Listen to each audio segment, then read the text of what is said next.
Welcome. In today's video, we're going to walk you through the steps to delete your profile photo in Discord web on your PC. Whether you want to remove an old image or just prefer to have no picture at all, the process is straightforward and quick. Let's get started. First, open your web browser and navigate to the Discord website. Log in to your account using your credentials. Once you're logged in, you'll be taken to your Discord home screen, where you can see your servers and friends. Now look at the bottom left corner of your screen.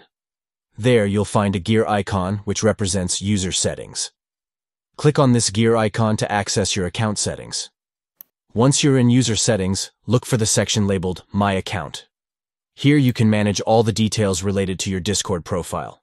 Click on the Edit button next to this section to make changes to your profile. Now focus on your current profile picture.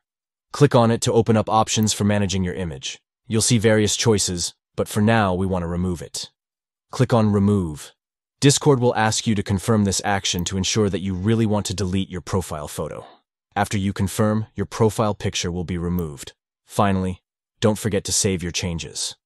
Look for the Save button, typically found at the bottom of the settings page, and click it to ensure your profile updates are finalized. And that's it.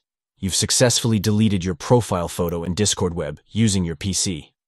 If you found this video helpful, please like and subscribe for more tips and tricks.